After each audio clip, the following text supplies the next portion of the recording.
Hello guys, welcome to the Trading Parrot. We're going to review the general markets from today. I'm going to do general markets in a separate video just to give it enough fair room to discuss everything to do with the indices, gold, even Forex. We could cover everything, but together with the TA, I'm going to also cover the reasons and the things that are happening outside crypto. People prefer to watch that in a separate video, and since I really hear your opinion, I'm going to do it in a separate video from today.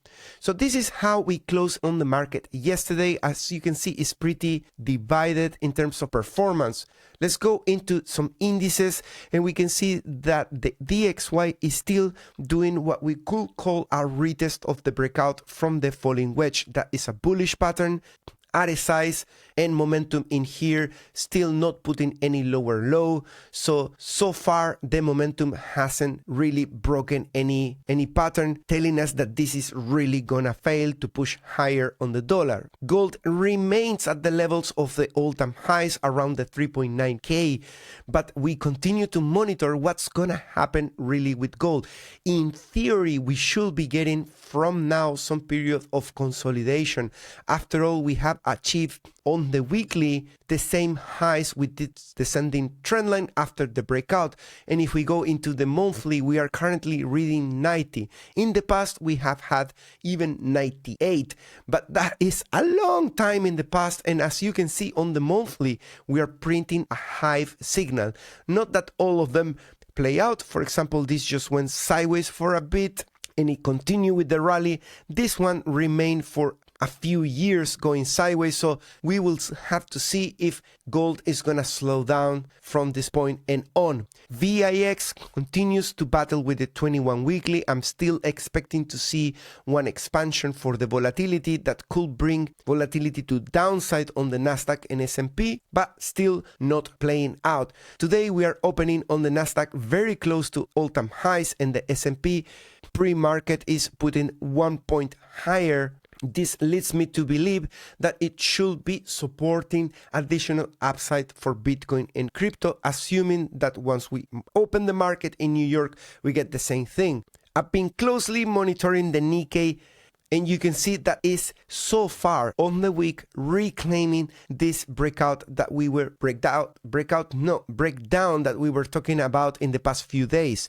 That is a very dangerous move if we confirm additional breakdowns that we have had already plenty of them with this, and this will be pretty much the fifth one that continues to break down and fake out to the downside. But at some point when we get this series of breakdowns that do not move down, one of them, that's the actual move to the downside. And that could be a journey into the 21 weekly that could drag the rest of the indices together with it to the downside. If you don't believe me, the VIX already has done one of these moves up when the Nikkei did one of these moves down too. In terms of general macro events and news that are currently affecting not just Bitcoin, but everything, we have the second day, of course, of the government shutdown. Federal data releases are halted. Policy uncertainty rises. This is a 6 out of 10. It is on the side of the bullishness. And we have increased the rate cuts to 100%. Of course, that affects not just crypto, everything. For the FOMC at the end of October, we have for the first time a 50 basis points with 1% chances coming in, which says something, right? Easing is largely priced in, and that's a 7 out of 10. ADT private payrolls 32,000%. So this is a surprise contradiction, adds to cat odds, but also signals softer growth risk. And that's why it's a 6 out of 10. Gold near record highs on cat bets plus shutdown.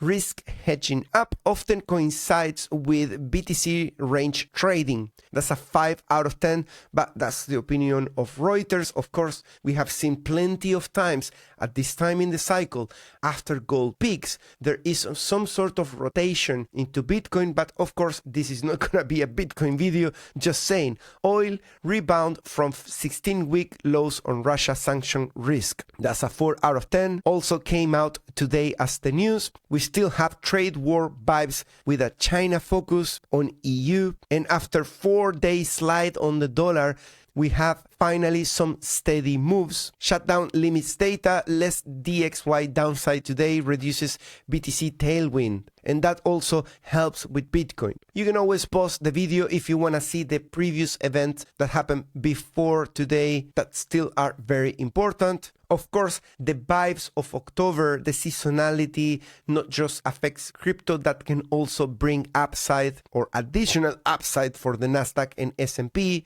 I am looking on the S&P to hit this revenge rally of 74. That is currently 682. That is not a lot of upside, but that will resonate with the typical performance that we get after a V recovery, which is we usually surpass the neckline, we go higher, and then we come back getting closer to that neckline once again before we resume to the upside. We got the 21 weekly at 626 and the neckline at 611. Let's have a look at some assets, including tech stocks. Let me know in the comments if in these videos you want me to include any more apart from the ones that you are seeing in the screen. So Google has done an incredible rally on the weekly. Look at this. We are pretty much now at the support, but we have already achieved 82. I am tempted to say that we should be about to get done with the rally on Google. Look how far we are from the 21 weekly. It's sitting at 198. We are probably around 23% up. That's crazy. And we got some earnings incoming. It feels like in the past 2 weeks, this is slowing down, and potentially that is because of the earnings incoming. Maybe there are some fears that it's not going to meet the earnings. If we see a breakdown from this line, the technicals could confirm that we are about to put a peak in the momentum, and maybe we get just one more wave up on Google before we start creating a channel to the downside. On Apple, we have also had a sustained move up. We are at the same highs as December, so pretty much reverting all these losses. I'm surprised about that because Apple has been told off so many times by Trump. I ignore really if the limitations to produce everything in the US have been slowed down or softened, but of course they released the new iPhone. For me, Apple is a high risk. This is just my personal opinion because they depend pretty much 99% on China. And if China has them by the neck, unless there is a huge agreement with China on how they're going to deal with that, because the intentions of Apple is to move away from China, but China has them literally by the balls. You cannot go anywhere. You belong to us. You produce everything here. And Trump doesn't want them to move into India. So it's a pretty challenging situation. Hopefully, they're going to come into an agreement and there won't be major risk. You can see how Nvidia broke down in here, but the purchase of OpenAI kind of saved the day. But I have to say, after we achieved 74 and we broke down such a steady trend up, I will expect now to get some bearish divergences and some rolling over as well on the price, even if we are putting highs in here. The only thing is that we need to be looking for the seasonality, so maybe some upside, but with deterioration of the momentum to the downside already. Amazon is battling with the tops, just like Apple. Tesla is putting for the first time highs beyond the mark of $440, potentially this week. It's trading at 466. So that is a big gap intra-candle as it faces the global resistance of 76. Watch out in here, guys. Careful. My last calls were the buy on the area of value of between 238 to 210. Or if I remember right, I called for 240 to 300 and we went slightly lower, but eventually we reclaimed all levels. I haven't reviewed Tesla in a while, as you can see.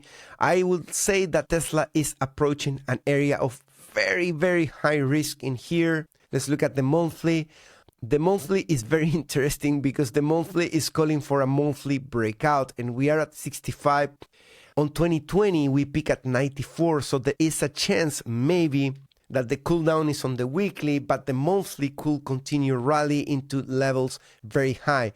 The first peak on the monthly was on 2013 at 94. On 2020, we peak at 92. So we are looking into more or less getting into 90s on the monthly, assuming that Tesla repeats that performance. There are further risks for Tesla, particularly in the area of cars coming from China, right? They're building a lot of competition. Still, people overall prefer a Tesla in Europe and in many other countries.